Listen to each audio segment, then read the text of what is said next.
Hi, everyone. It's a pleasure for me to introduce our speaker, Dr. Helena Forsman, in this part of Nano Open series. Dr. Forsman has more than 15 years experience in R&D projects aiming at fostering business development and innovation, such as the ramp up of business and knowledge centers, R&D departments, and business acceleration activities. Today, her speech subject is a research journey into innovation in small business, challenging some common beliefs. So please join me in welcoming Dr. Forsman. Thank you very much indeed. Thank you. So I suppose the floor is mine now. Okay. Thank you very much for taking your time and coming to listen to this presentation and hopefully also communicating. So, and thank you for the organizers for this fantastic opportunity to communicate with Turkish people once again. I'm partly Turkish because I have my Turkish family in Izmir. Before I start, I'm just wondering if you can hear me, and the next question is if you understand my English. We can hear you perfectly. Yeah, okay, that's good. One addition to your presentation, how do you presented myself? So after my academic career, I decided I want to die as a sailor. So I'm enthusiastic sailor. And as a result of sailing, my hand went broken, as you can see. I put it between two sailing yachts, and now I'm recovering from the second hand operation. So do not put much attention to my hand. It's okay, and I will be fully recovered before the next sailing season. And another warning is that you may see that this is not very much office-like this place where I'm at the moment. Actually, I'm delivering this presentation in a small rocky island between Finland and Sweden. It's about 40 kilometers to the mainland. I do not have any electricity, so I'm using solar electricity. So if it becomes dark, please forgive my system didn't work properly. So let's put fingers crossed that it works now. Okay, so I have collected to my presentation some aspects, what I have been doing during the last 20 years. So some of them are at least very to Serdal, I suppose Serdal at least know very much of this. And thereafter, I concentrate on ecosystem aspect, because I heard from your colleagues in Sunu that you may have some challenges regarding the commercialization process, and you may have some challenges regarding the content of business innovation ecosystems. Mostly my data has been collected from Western countries. Recently, I have collected data from Finland and Ireland and the UK, and quite close to Turkey, also from Kyrgyzstan.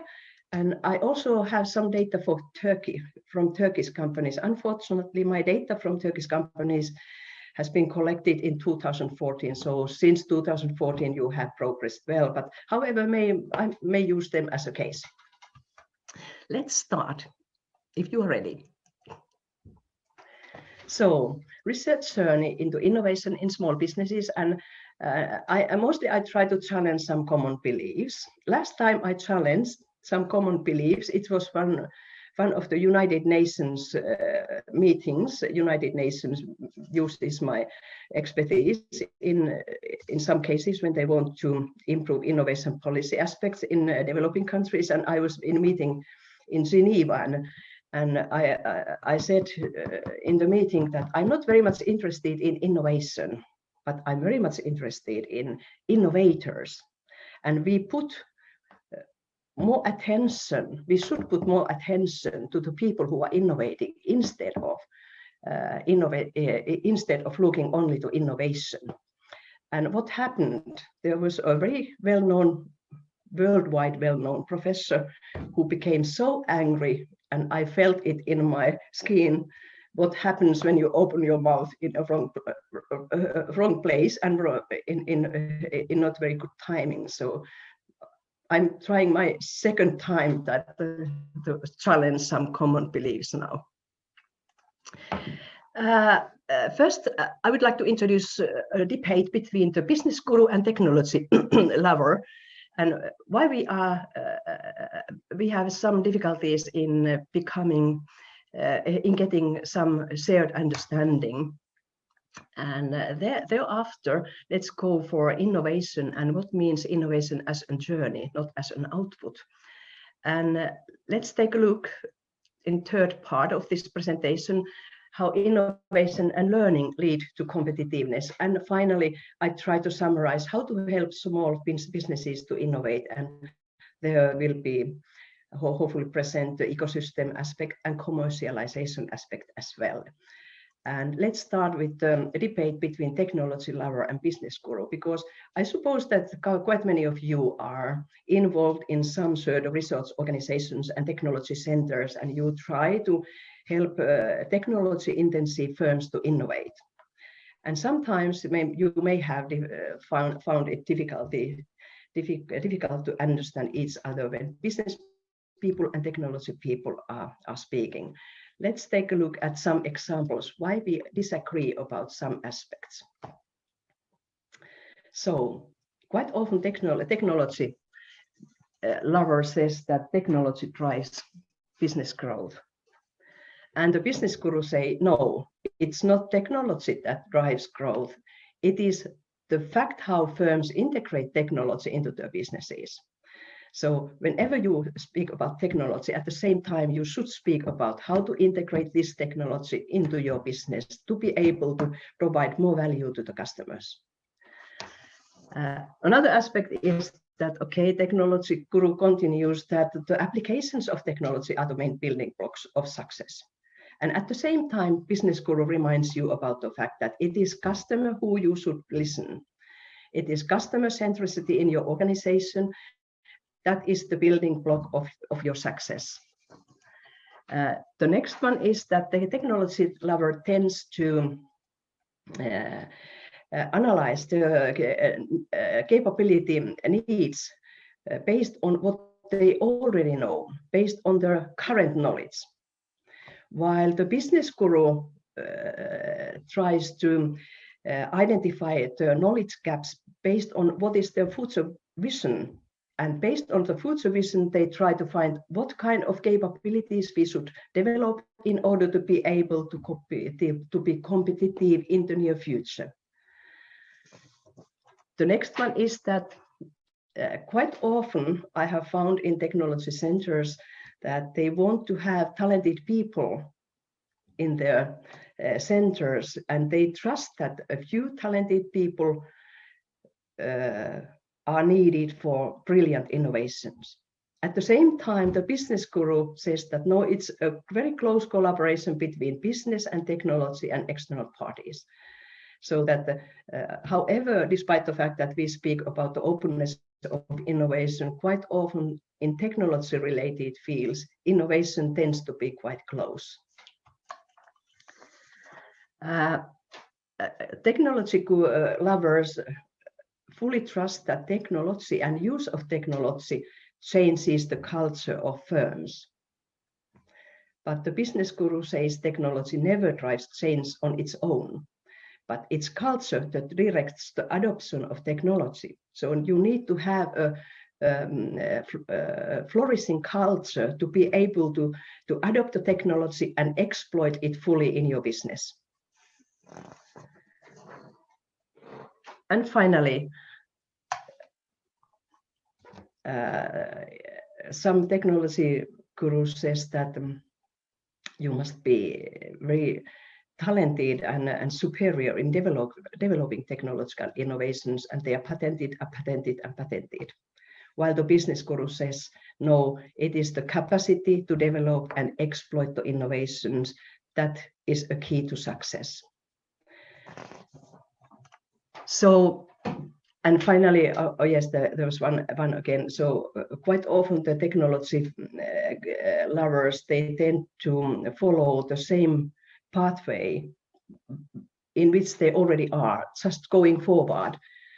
And it means that they can be committed to one industry sector, and they close their eyes from other potential innovations in other sectors. And the fact is that quite many of the worldwide innovations are discovered between the sectors or somewhere in the cross-border side from the sector. So we should be more open to collaboration outside our own industry sector. So we have been discussing in this way more than 20 years, and it seems that this discussion continues. So we need to start doing something so that the business people and technology people start more close collaboration, and they somehow learn to collaborate with each other and understand the points. All right, just for the start, so that we have different kind of views how we consider technological, especially the technological innovation.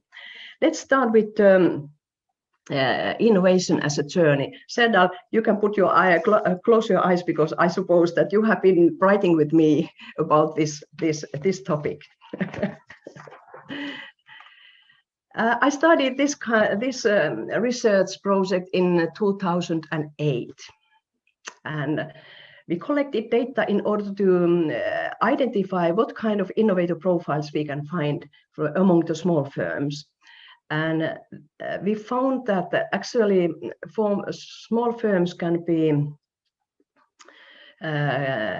identified based on two axes: their radical innovation activities and their incremental innovation activities. And based on that, we've identified 4 different kinds of profiles: low performer and non-innovator. So it means that those firms do not innovate at all, or they at least do something, but only seldom.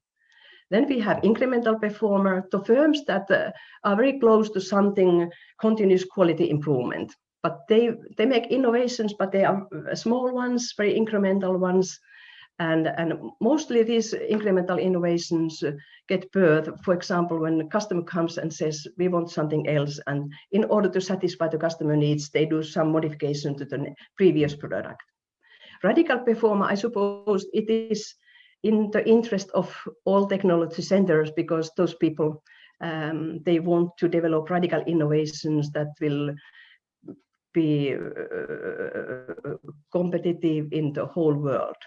And these firms are typically so that they are eager in innovation. They want to develop radical innovations, and they make 1 and 2nd and 3rd and 4th and 5th. But they forgot that when one innovation is ready, it must be commercialized. And that's why they are in difficulties, because they just want to develop innovations, but they are not very much interested in commercializing their innovations, or they do not have skills enough for doing it.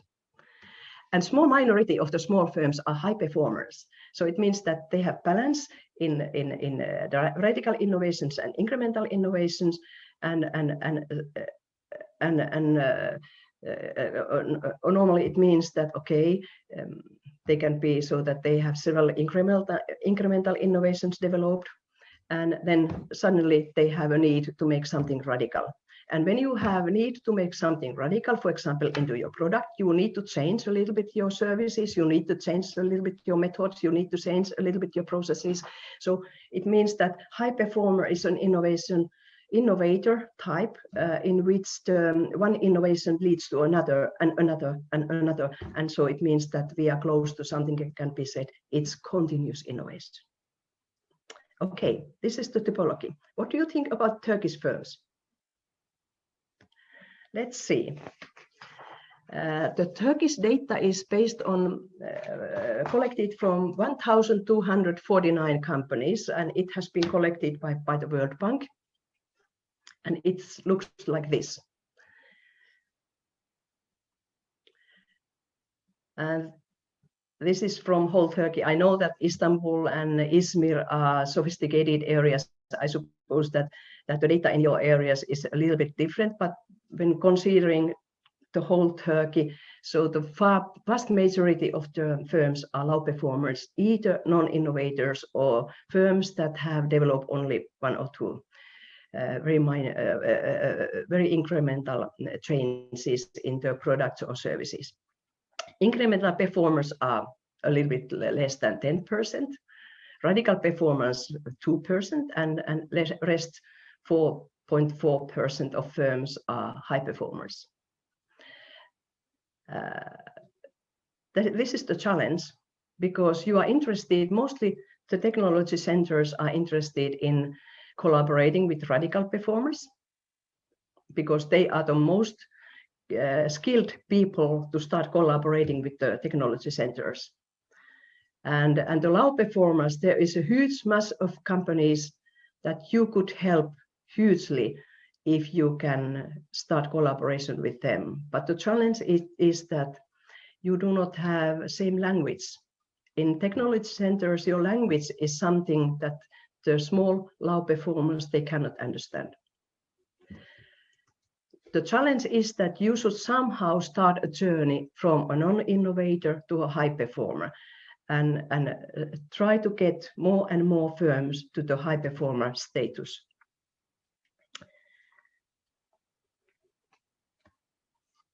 Okay, so the next research what we done regarding the innovation journey was that, okay, we started to figure out what kind of journey it is from low performer to high performer. And after that, we discovered what are the characteristics of different kind of performers. And let's take a look first for what kind of innovation journey is from a low performer to high performer.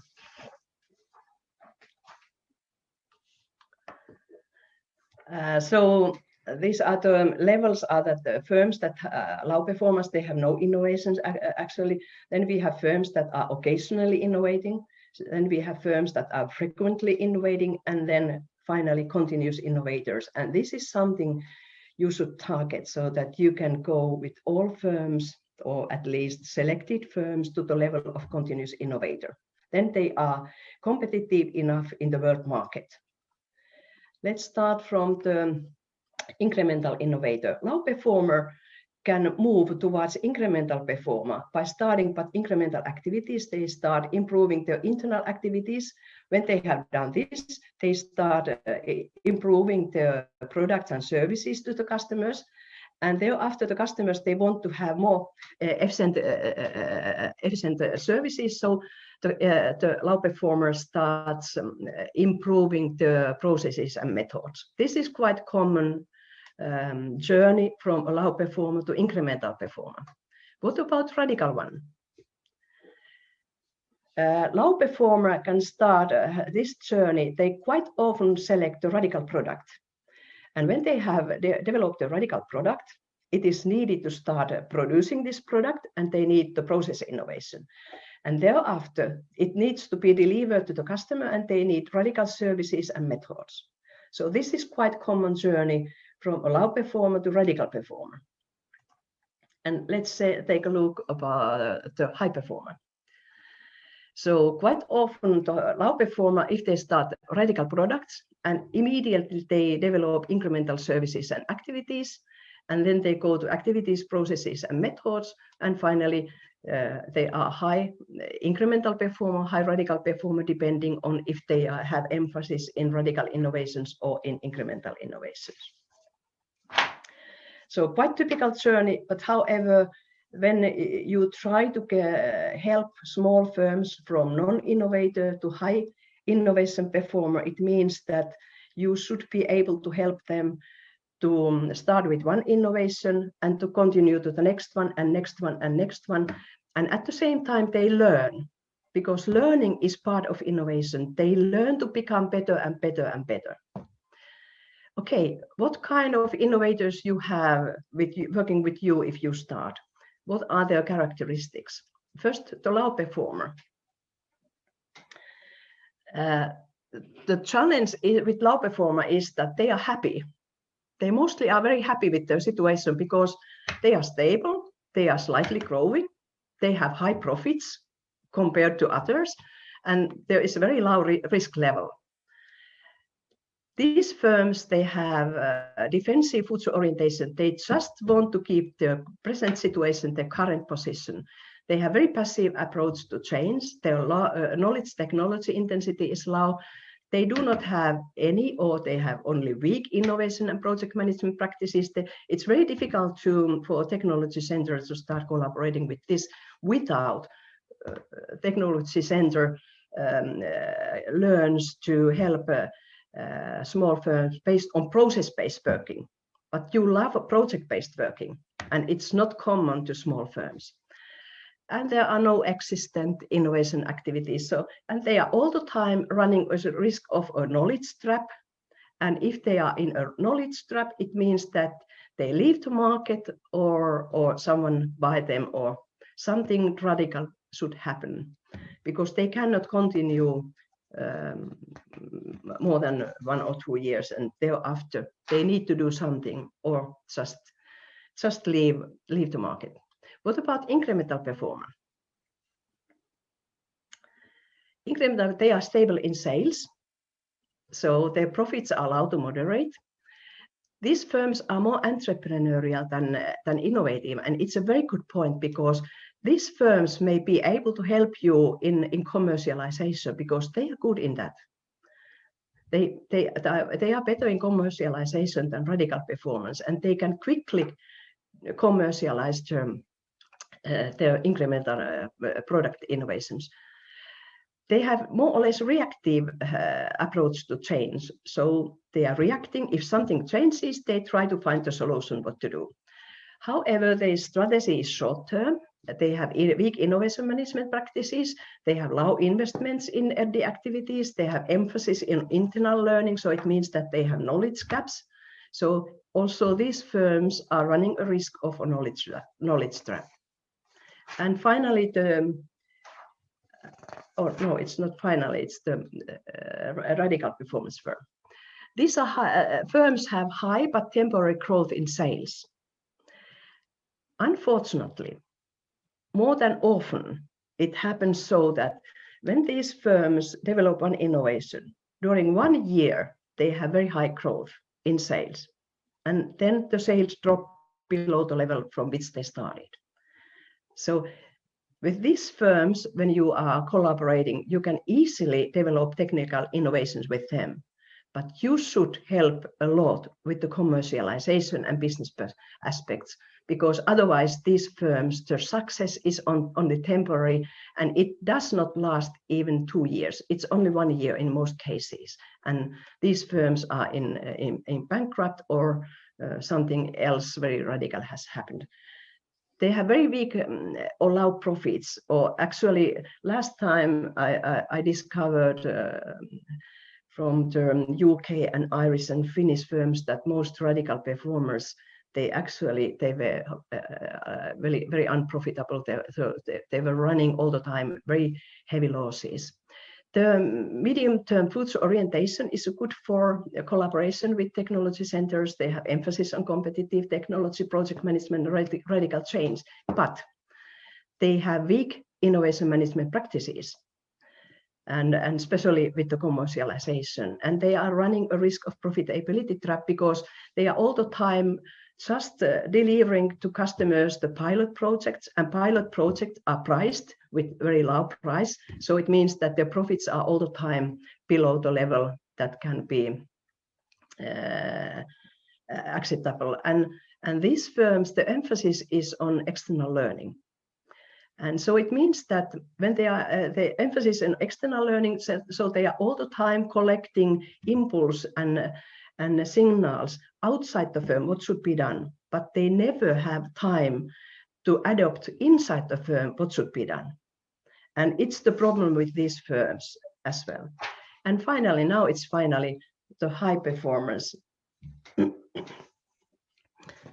What has happened with them? So these firms are sustainable in growth. They have sustainable growth in sales. They have moderate to high profits.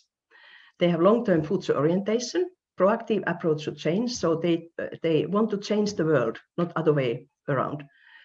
And they have strong innovation management practices. permanent procedures to facilitate innovation activities, significant investments in RD, and quite often RD is an external activity in a firm. All other, for example, incremental performance and low performance, the innovation activities, if there are any, they are conducted, they are integrated in the daily business activities. So these firms are an exception. And they have medium or high knowledge intensity, and they have balance between external and internal learning. I suppose that these firms might be better collaborators with your technology centers. They have enough knowledge, they have enough money, they have enough vision, and they have enough intention, strong intention to be better. And if you have these firms in your networks, and you can bring in, for example, incremental performance and radical performance can learn a lot from these kind of firms. So it's learning that can be provided. Okay, this was innovators and how they have started to innovate when coming from when getting from non-innovator to high performer. But by the way, how much time we have? We have half an hour. Half an hour still. Okay, good. Yeah. Let's see how innovation can lead to competitiveness. What is needed? First,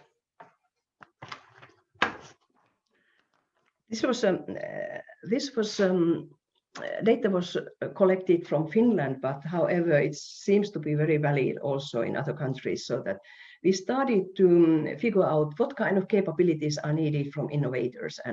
And so we found that there are knowledge exploitation capabilities that are needed, entrepreneurial capabilities, risk management capabilities, networking, development capabilities, change management, and customer market knowledge. And what is the level of skills of different types of innovators? You can see this red line is a non-innovator. And as you can see, they have skills gaps in all levels, in almost all levels. Maybe the networking capabilities and change management capabilities are more sophisticated, but the rest of the capabilities needed for innovation are at very low level. What about incremental performer? You can see that it's a little bit better, improving, but it's not, the change is not much. Why? Because they have not opportunities to learn. If a company only develops incremental innovations, it means that this kind of company trusts to the current knowledge, and they don't need to go over the current knowledge. They don't need much new knowledge. They don't need external knowledge. They can do everything inside the company. And if your situation is that incremental improvements leads to incremental improvements regarding innovations, leads to incremental improvements also regarding learning and capabilities. So it does not help companies to innovate only incrementally. What about high performers? As you can see, high performers, they have improved regarding all capability aspects. When you develop radical innovations, you need to renew knowledge. You need new knowledge, you need new partners, and you have a lot of internal and external learning opportunities. So when innovating, what kind of innovations you develop, it affects how much you learn. But you can, if you think about yourself, you can see that if you have a very challenging project and you have conducted it, carried out, after you have done it, you feel, I have learned a lot. It's the same at company level. You need challenging innovation projects able to be learned, to become more competitive. And that is what we quite often forgot. We focus on innovation, but at the same time, we should focus on learning as well. What kind of system at firm level is needed to learn? So if you think about the firm level system, there is competitive potential and competitive output. Competitive potential means that what can you put in order to innovate? And competitive output means that what comes out. What is the innovation output? And between those two walls, there is running an innovation process. And a byproduct, you have opportunities for internal learning and external learning. And when you start innovating, you should somehow recognize it's correct to, in most cases, at least in small businesses, it's correct to start value identification, so that identify not only what innovation would be nice to do, but what the customers are needed, what are needed in customer segments. And then you start developing that value for customer segments and communicating it. And you are doing this in internal innovation landscape, which means that it's your firm level innovation landscape, the culture, the management, the leadership skills, and your human beings, and what kind of customer orientation you have, what kind of risk orientation you have, and so on. And external innovation landscape means that what is regional innovation ecosystem and what kind of partners you have when innovating. What do you think about the Turkish firms? How happy they are with their own system? Let's take a look. This is Turkish low performer. As you can see, Turkish low performer is more or less unhappy with their potential to innovate. They are very unhappy with their innovation process. They are more or less unhappy with the internal innovation landscape. They are more or less unhappy with the innovation output. They are more or less unhappy with their internal learning opportunities, and they do not have external learning opportunities. This is Turkish low performer. So more than 80% of the Turkish firms in the World Bank questionnaire. So one reason for this is that there are small-scale innovation activities, and it means that their knowledge is outdated. So it means that they are running a risk of knowledge trap, and at the result of knowledge trap, they are running a risk of a profitability trap, and it means that they are in a risk of bankruptcy or they should leave the market. What about the incremental performer, Turkish incremental performer?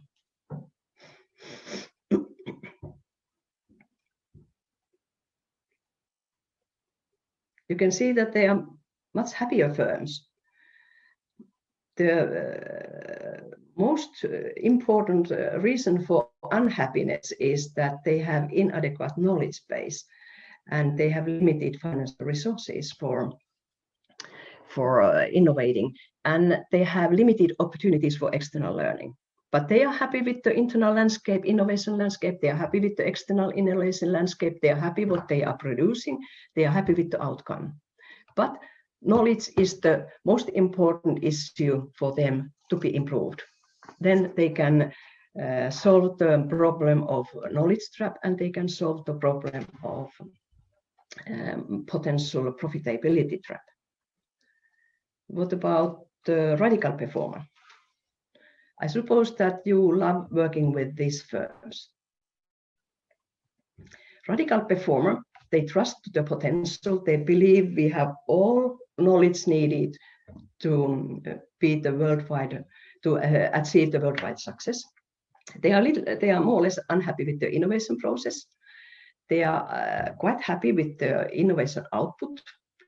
They are quite happy with the internal learning, but they are very unhappy with the external learning opportunities. And mostly it means that these are unhappy because they do not have opportunities for improving the customer and market knowledge. And another is that they are approaching the profitability trap. And they are more or less a little bit unhappy with the external innovation landscape. So this is a challenge to the technology centers. And finally, Turkish high performer. You can see that Turkish high performers are quite happy. But they are unhappy with the external landscape. So it means that also these firms, they are a little bit unhappy what the technology centers and regional actors can provide. And basically it could be so that at this level, they need so specialized services that they are totally different from those that are in the startup stage, or so that and they cannot use such services. So it means that intermediary organizations should consider what these kind of established successful firms, what they need in order to innovate more and go into the new markets. So they need more specialized services that seems to be available for these firms. Okay, this is the snapshot what Turkish firms, how happy the Turkish firms are to the innovation system. Please, I would like to remind you that we are speaking about the firm level system, how the firms itself are operating regarding innovation and commercialization. What happens when a firm starts continuous? Now we, for example, with this Turkish high performer, so we have the innovation process, and when it's ready, what happens to competitiveness? And we studied it based on the UK firms and Finnish firms in 2013, and what we did was that we selected, I don't remember exactly, but maybe it was approximately 200 firms in the UK and Finland who have developed green innovation. So some environmentally friendly product, service, process, or something like that. And we followed how they created their competitiveness along with the development project. And let's take a look what happened to the competitiveness along with the process. So these are firms that have developed green innovations. And outside the slide, I can say that the UK firms, so from the Great Britain and the Finnish firms in 2013, they differed in terms of what kind of innovations they developed. It was quite common that in the UK, the firms developed innovations in order to be able to improve their own environmental performance. So they improved their own processes and methods. Instead, the Finnish firms, they develop innovations in order to be able to improve customers' environmental performance. So they develop mostly products and services. So, and what we figured out, we monitored the firms along with the period of 6-7 years. And we monitored what happened before they started innovation development, what was the situation during the innovation development, and what happened during the exploitation period. And we selected 4 aspects for competitiveness. So we figured out what is the market-related competitiveness, what is the efficiency-related competitiveness. Market-related competitiveness means that how customers are looking for and value the product or service that was produced. Efficiency-related competitiveness means that how happy the owners are to the profits they could get from the innovation. Image and IPR-related competitiveness is related how diversified how the company could diversify its businesses and competitors, and IPR-related competitiveness is related to the fact that how IPRs are used in terms of market-related success and also for to protect their technological innovation. So market-related success, so it means that commodities firms have registered trademarks and designs, and they have protected their innovations with patents and utility models. And risk-related competitive advantage is that what it looks through the eyes of investors. Okay, 4 aspects and what happens, how the firms learn along with the journey when they developed the innovation and started exploiting it. So prior to innovation development, the firms had very high efficiency-related competitiveness. So the firms that were successful green innovators, they had very high profit level at the beginning of the project. Before they started innovating, they had internal resources to do it. Another was that they had quite high risk-related advantage. So the investors liked these firms. Instead, the market-related advantage and image-related advantage were at weak level. Okay, these firms continued to development of innovation. What happens? Along with innovation development, they continued by improving their risk-related advantage. They need money from investors. They continued, they started approaching customers and they improved their market-related advantage, and they started improving their image-related advantage. So it's not enough to wait that innovation is ready. You should start commercialization process before you start innovation development. And finally, when they start exploiting innovation, they were quite competitive regarding all 4 aspects. Maybe image-related is something that can be improved, but they had very high risk-related advantage. Investors love these firms. They have market-related advantage. Customers buy the products, and they had very high efficiency-related advantage. Their profit level was high. So when one of your colleagues in Sunum said that you have some difficulties in commercialization and it takes too long, I would say that one that can be considered is that you should start commercialization immediately or even before you start innovation. Because while innovating, you should commercialize. It's not enough to even innovate and thereafter start commercialization process. Okay, I'm coming into the conclusion, so that let's take a look to how you can help small firms to innovate.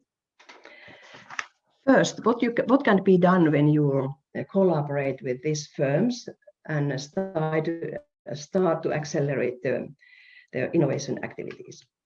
One tool I use always when I'm discussing with small firms is that what is the innovation portfolio? And is the innovation portfolio in balance? And one tool for assessing it that you have a framework for assessing that what the company has to offer for today, what they can offer tomorrow, and what they can offer in the future. So it means that they are looking for that, okay, today's business, they need money. It comes from today's business. They need to be competitive tomorrow. So what should be done tomorrow so that you still are competitive? And in the future, what should be done to prepare for the future? So this level, and another point is that it's not enough to focus on products and services. You should all the time explore the customer needs.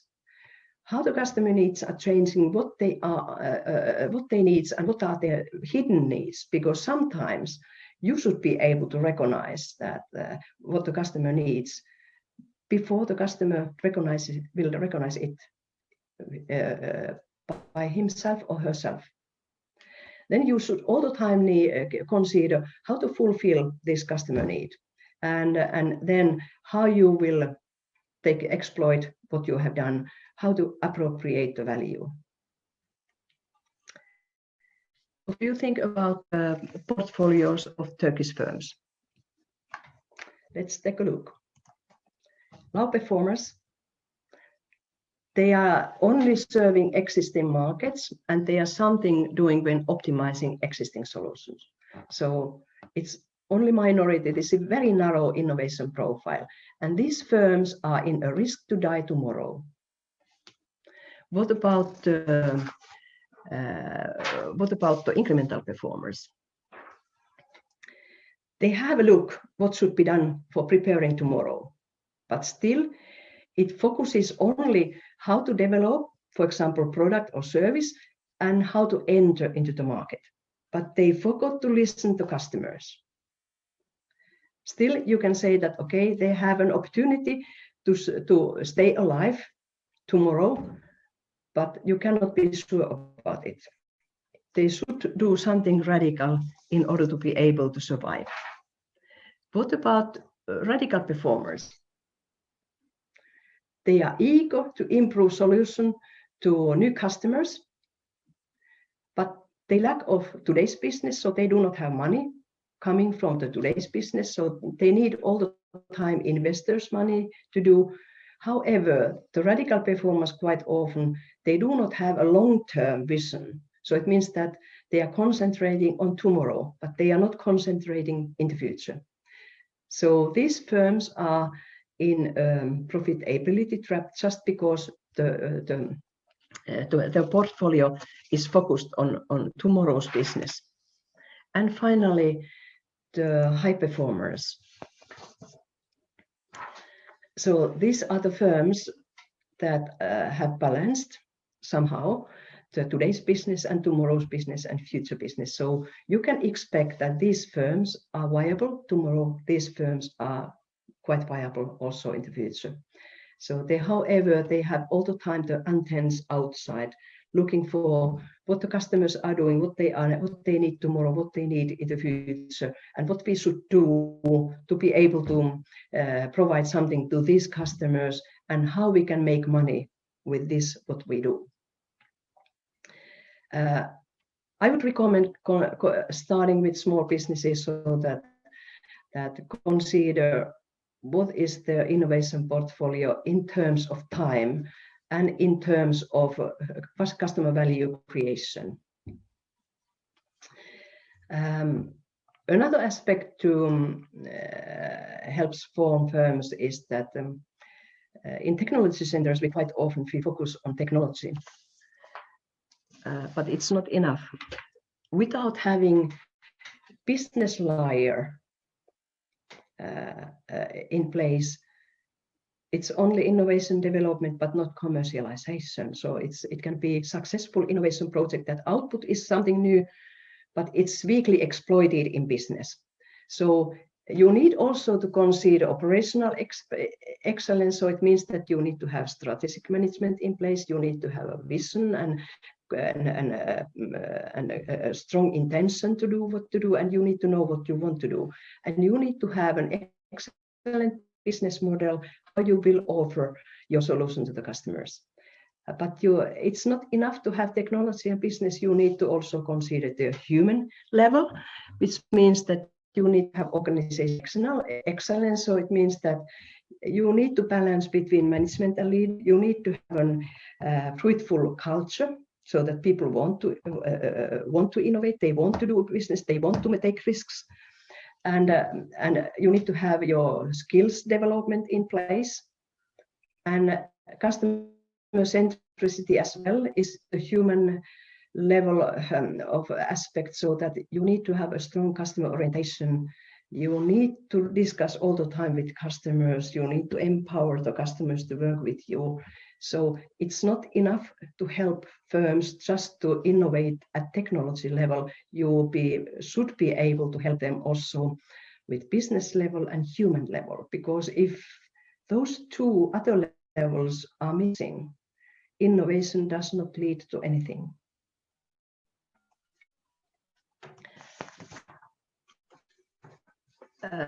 What kind of innovation system I would design if I'm collaborating with a small firm? So I would consider 3 ecosystems. And the first level of ecosystem is knowledge ecosystem. It means, I suppose, that you in your technology centers, you are quite close what is this ecosystem. So you are interested in technological knowledge, you are interested in inviting new experts. And if you have high knowledge in one area, it attracts new knowledge experts to collaborate with you. And your results are measured based on how many publications you have published, how many projects you have going on, or how many graduations you have there, how many doctorates have been approved, and so on. This knowledge ecosystem, it produces knowledge. And this knowledge should be used in innovation ecosystem, which means that you start developing the innovation. And what it produces inventions. And here you should have companies with collaborating with you. And these inventions are output for business ecosystem. And business ecosystem produces money. And how to organize it, it's a big question, because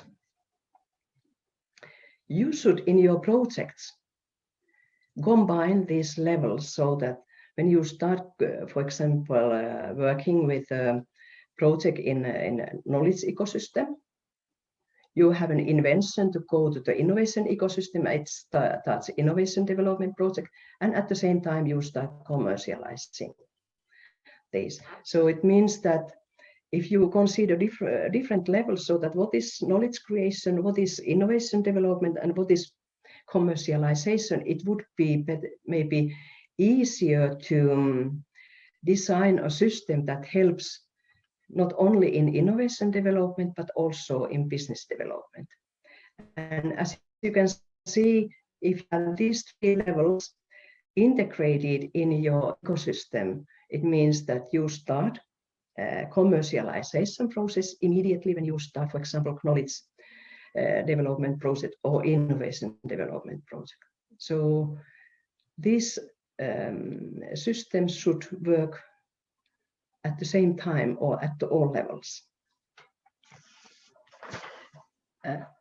When looking for your ecosystem for technology centers or other intermediary organizations, so it means that quite often we consider only what kind of actors we have in our ecosystem, but the more important issue for success is that what kind of processes you have in your ecosystem. And another aspect is that you have brilliant orchestrators. You need someone who orchestrates these processes, and it's very much depends on the quality of orchestrator, how successful you are in your activities. And another challenge is that when you, in many countries, the ecosystem thinking is based on that what is needed at the system-oriented level. So they are just looking at the system, but it's also needed to look at the firm level, what is needed at the firm level. Another aspect is that to consider what is needed today and what is needed tomorrow.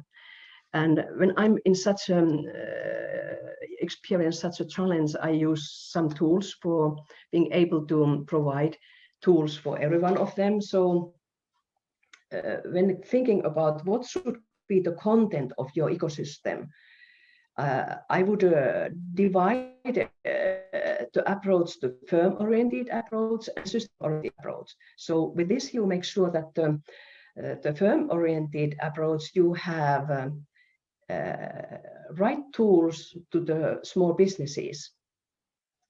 At system-oriented approach, you consider that, okay, the system is operating perfectly, and it is an attractive environment for partnering, for example, and looking for partners, because when someone starts innovating and doing something radical, it means that you provide some ecosystem to start, but this innovator, they will design their own ecosystem to continue. So you should provide an ecosystem that gives birth to other ecosystems as well. Another approach is that you have a reactive approach, which means that, okay, you have a firm and it has a problem. How to solve that problem? And the proactive approach means that how you help firms to prepare for the future so that they have capabilities to solve the future problems. So, for example, at firm-oriented approach and reactive approach is that you provide support for developing innovations. But reactive approach is that you support for improving their abilities to innovate. And system-oriented approach, at the reactive approach could mean that, okay, you organize resources for cooperative schemes and RD programs. But the system-oriented proactive approach means that, okay, you provide resources for cooperative learning, so and networking and strategic planning, so that this environment provides learning opportunities for all actors for preparing for the future.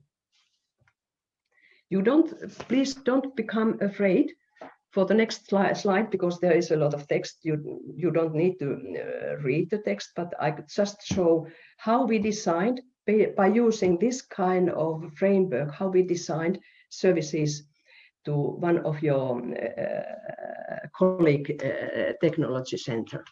So don't be afraid. It's huge amount of text that is coming out. All right. So we started to figure out needs in that technology center. It was actually a technology center, so that what should be done at the reactive level and what should be done at the proactive level. So reactive level focuses on today's challenges, and proactive level focuses on preparing for the future. So two levels. Then we divided what is needed, so that we should focus on firm-oriented issues, what the individual firms need, and thereafter we focus what the system needs to be a very attractive environment to collaborate with them, so that the partners or actors and have systems and resources and activities in place for collaboration today and tomorrow. And when dividing these two aspects, so we started to analyze what the non-innovator needs, what the low performer needs, what the incremental performer needs, what the radical performer needs, and what the high performer needs. And after this, you can be sure that, okay, doesn't matter what is the innovation profile or what is the innovation intensity of the firm, you can at least have some services in place to start collaboration and helping them to go forward with innovation activities. So, my ladies and gentlemen, thank you very much indeed. So, and if you have any questions, I'm here to discuss. And if you want to discuss later, you can see my email address. So please send me an email if you have anything you would like to discuss or ask, or if you have questions now, so we may have time for some questions, I suppose, Gensi. Yeah. So thank you. It was great to hear innovation from a different perspective. In addition to the information you share, examining the firm levels in Turkey also was very helpful for us. And starting from commercialization before innovate, advice was quite remarkable for me. I would like to add this. And thank you for your sharing experience. And I haven't seen any questions yet, but if you have, let's see. I think there are none. And I would also like to thank you to our audience as well. And thank you for your time, Dr. Helena Forsman. And see you soon. Thank you very much indeed. It is very nice to meet you. Yes, and for us as please well. send me an email if you want to ask something, or if you want to comment something or criticize something. It's always a learning point if someone wants to criticize something I have said. I would be delighted to receive your emails and continue discussion. So thank you very much indeed. So I think so we can Yes, now we can. leave the session. Thanks to and everyone. Yes, thank you. Okay. Thank you Thanks for your very much. time. Bye-bye. Bye-bye. Bye. Bye.